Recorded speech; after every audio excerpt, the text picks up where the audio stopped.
راه خاموشته چنده به سو بیا میره دل خارق خواب پر رو بیا تیری یادم که بارشه بگه هوه اما گلت آلوات بکو بیا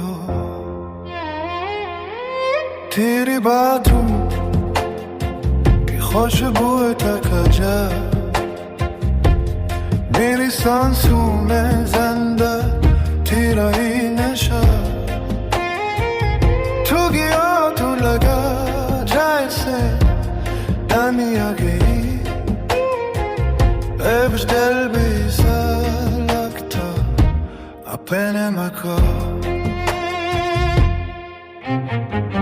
اما حبت بی کسی سزا بنگی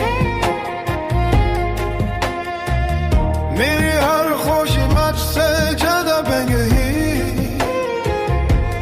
جست کمن گتاره صدا کیتاره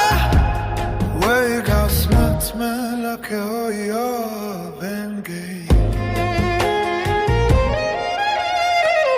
گاشک با تو پله کرگتا میرا حتم کرد تو گسارکتا ما بی هنسلیتا از جوی خوشی من میرا دل شاید پرتنا جورتا تیری تصویر سے آج بھی بات کروں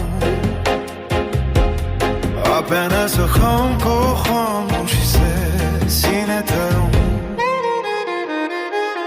کوئی سنتاز دل کی چیخوں کا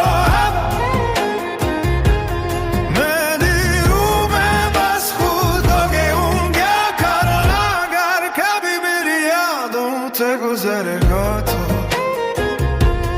میرے لفظوں میں چھپا درد سمجھے گا تو میں چاہتا تجھے اپنی دنیا سے دا کر